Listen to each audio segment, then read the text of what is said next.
Welcome to the Rise of Cryptocurrency show.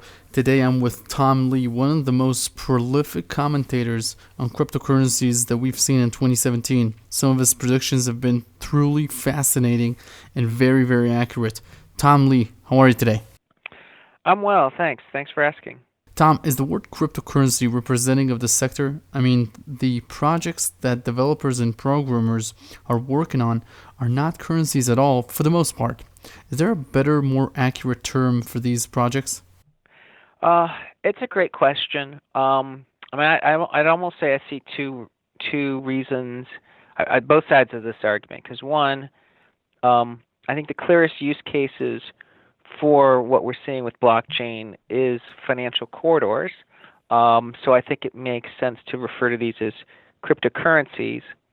But on the flip side, as you mentioned, look, there's so much work being done on infrastructure and essentially tokenizing a lot of either native digital businesses or real businesses into things that people can own fractionally that other words are appropriate, but I think in some ways cryptocurrencies is it's still going to represent the bulk of the use cases today. So maybe it's appropriate. Now let's talk about what's driving the sector forward. What are the problems that these projects are solving? And if blockchain has been around since the 1970s, why are we only adopting it today?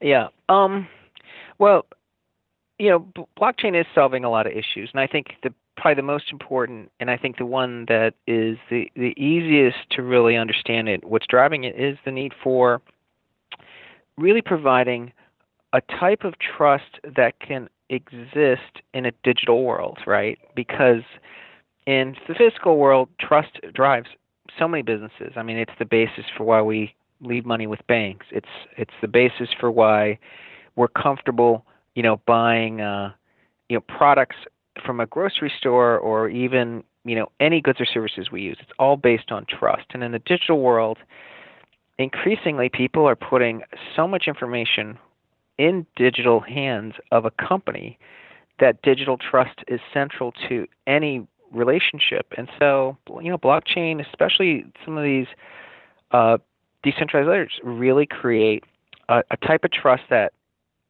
actually is needed and actually important for basically businesses to grow in the digital world. Now, in terms of why things take time to become sort of market mass critical, I don't think it's unique to blockchain that the technology's been around for a long time. I mean, to give you an example, in the 1990s, when I first started being a technology research analyst, my area of focus was wireless, cellular technology on the service providers. And at the time in the U.S., Motorola was one of the big sort of providers of equipment, but cellular usage was only like 7%. Well, in 1990, the cellular telephone system, so a network of cell towers bouncing signals, was invented in the 70s. So it took 20 years before the U.S. had even 7% of the country using commercial cellular systems. In fact, the FCC hadn't even rolled out cellular service until the late 80s, early 90s. So it takes years. And so, we could even look at digital photography. Digital cameras were invented in 1974. So the idea of digitizing or pixelizing an image had been around in the 70s, but it really wasn't until the 2000s that digital cameras became a consumer product. So not a surprise. Do you see this sector becoming so important that we might see governments losing their monopoly over money and a complete revolution in how we live and transfer value happen? Is it that disruptive? It's that's a good question, and I think I don't have an answer to that, and I'm not. I can envision a scenario where everything you've described happens, but I do think the nature of money has already changed. I would say, 20 years ago, we were a cash-based society using physical currency, right? Dollars in hand and credit cards. But there was very little money-to-money payments using purely electronic systems. And today, people send money through Venmo and PayPal, and they buy things online, so they rarely either take out a physical credit card or physical money uh, to buy things. And so I think the idea of digital currencies replacing fiat isn't really a stretch. Now, I don't know if this is chaos or if this just means that the dollar uh, ends up with a native digital dollar, right? But I do think, yeah, is the idea that money becomes purely digital assets. I would say it's wouldn't surprise me at all. Tom, what regulatory processes are happening right now that are worth mentioning to our viewers? Well, I mean, this is it's an important development because when we think about regulatory impact, there's so many levels and so many places this is taking place. Digital currencies are a big story globally, so it's not just what's happening in the U.S. In fact, in many ways, I think that's why Wall Street's having some challenges really kind of accepting cryptocurrencies, because they view it as, well, it's not that big in the U.S., or I don't see any merchants using it. The reality is obviously a lot of the development and the use cases and even development teams are outside the U.S. But I think in the U.S., clearly there's some need for some regulatory framework to be put in place. Because one, ultimately, regulators want to do two things. One is to protect investors. So I think foremost, they do want to put rules in place that protect individuals from fraudulent schemes or from investing in investments where risks aren't properly disclosed. So I think that's an important level of regulation that needs to happen. And I think the SEC and even Washington hasn't decided what they're going to do yet for a couple reasons, but primarily because they don't know if, as you started this interview with, if it's a currency or commodity. But the second is that as we start to see greater or security, that's right. If we start to see greater penetration of blockchain, it starts to represent the potential for systematic risk if leverage is employed. So, if this is in fact digital money, and we know that past financial crises occurred in lightly regulated corridors of finance. In the housing crisis, it was subprime, and it was all the shadow lending and shadow leverage out there. And in the 2000s with Enron, it was these special purpose vehicles. Crypto isn't large enough, and there isn't enough lending to create that risk, but that's a secondary type of risk that you'd want to avoid. But again, Washington doesn't get involved when it's gray. They only get involved when it's really red. So that's going to be, I think, some time before that level of risk emerges, because we don't really have leverage in there, and there's very little money, institutional money, actually invested in crypto. And then outside the U.S., there is such a flourishing market for crypto development and investors, and generally those markets already have a lot less protection. The governments are trying to either regulate exchanges or introduce some sort of taxation, and part of it is out of self-preservation fears, and some of it's out of concerns about money laundering. So there's many risks out there, but I don't think any of this changes the long-term positive outlook. So we're principally following these things, but I don't present it as a negative risk that would wipe out the case for blockchain. You've talked about the institutional investors, so I want to ask you a follow-up question about this. We see exchanges backlogged, can't meet demand, restricting the amount of funds that clients can use. We saw hacking and we saw shutdowns. Obviously, big money hedge fund managers can't risk their reputation with these types of investments for their clients. Are they going to look at the stock market to make their blockchain investments in 2018? Yeah, I mean, I think that's certainly the case. the reality is that it's actually been more profitable to own um, the blockchain directly, or the token directly, rather than invest in equities, and in blockchain Yeah, of related course. equities. But the it's a great question. I mean, in some ways, and I was actually spending some time with some companies yesterday on this. One of the things that uh, wallets and private and public keys, it's very similar to like email in the 1990s. Where people weren't as familiar with as password security, and it was very easy to fall to a phishing or a spam scam. Um, and I think that's the problem with a lot of the way that someone is on ramped into the digital exchange world. So there's a lot of backfilling that needs to be done, where someone needs to create better interfaces and essentially move away from sort of the programmer focused applications, and where it's more like someone creating an Apple like interface to on ramp. And so it's all happening slowly, I guess. Tom, as you know, Wealth Research Group was the first newsletter in the world to cover Hive blockchain technologies, which launched trading at 74 cents Canadian, rallied 900% in 3 months.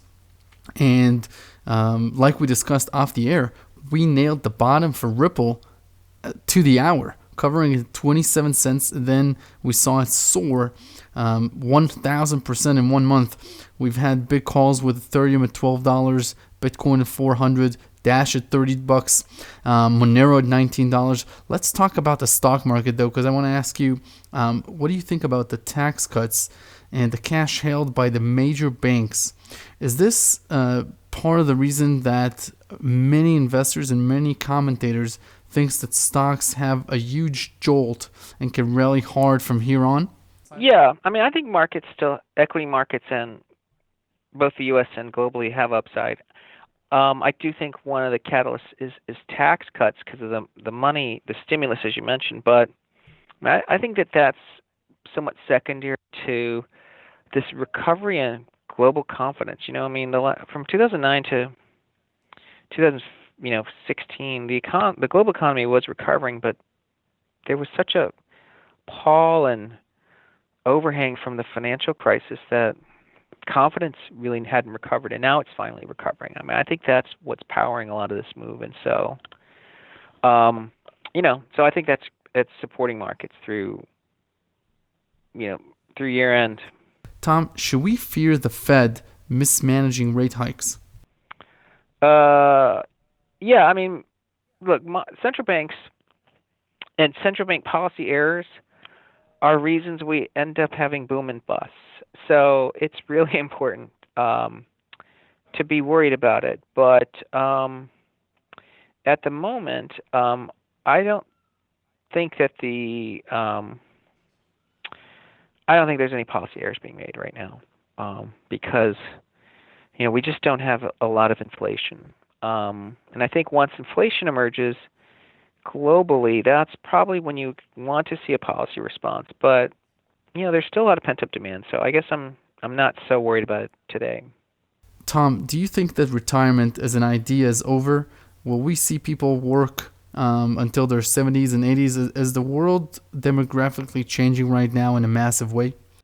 Uh, well, I think retirement needs to be rethought for a couple of reasons. One is I just think people are a lot healthier at these ages now. In the past they'd say 72 was, near end of life for somebody, and someone who's 72 today still has 30 years of life left. I mean, that's a generation. Um, Sure.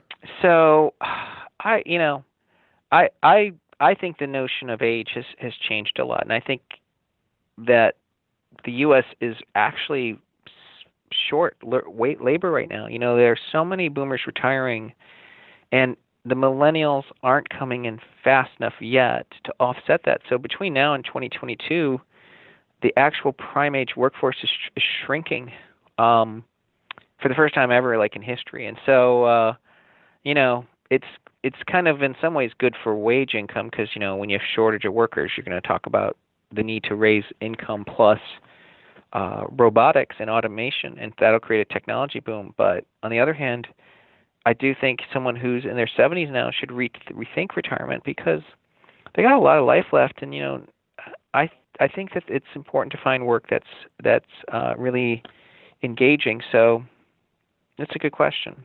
What are your favorite 2 books on investing? Well, the book, I've read so many books on investing through the years, and I think some of them are helpful at different times of my life, right? Because I've been doing research since '93. But I think that the 2 books that I'd recommend to anyone new to investing, the first one is actually is an oldie, not that old, but it's by Jack Schwager called Market Wizards, and it's an interview and a profile of a lot of. It's a classic. Yes, it's a great book. And then my second one I'd recommend is either Jesse Livermore's book or Warren Buffett's book, but it really depends on who you are. So, or no, I'm sorry, Benjamin Graham, not Warren Buffett. Benjamin Graham or Jesse Livermore. So either The Intelligent Investors or Memoirs of But Stock Market. yeah, Reminiscences of a Stock Market Trader, exactly. What impact do you see automation having on the jobs market in the U.S. and globally, and which industries will be the future growth and wage providers for the economy in the U.S. and in emerging markets? Okay. Foremost, I think there's a misconception about automation. I think there's a belief that innovations take place that put people out of jobs, and that's how technology works. That essentially creates this process of eliminating people. Technology, if you look at it, there's a lot of technologies invented, but the only ones that end up actually being adopted are the ones where there's true use cases. So technology and automation isn't going to be born out of the desire to replace people. It's going to be born out of the desire where there's either a shortage of people or it can be done more safely than what people do. And I think that's why automation is reaching a critical mass point now, because as I mentioned before, if we're going to be short millions of workers, by our estimates, it's 8 million fewer people needed relative to the size of the economy, then we need $400 billion a year in automation replacement to take place. And so I think that's what's going to be driving growth in technology demand. And as long as the U.S. is growing, and it is, and as long as we have immigration, as far as developed nations go, U.S. is going to still do amazingly well. So, hope that helps. Tom, thank you very much for being on the show. We'll gladly have you on again. Great guest and very, very smart guy. Thanks again. Yeah, thanks for having me. It was nice chatting with you.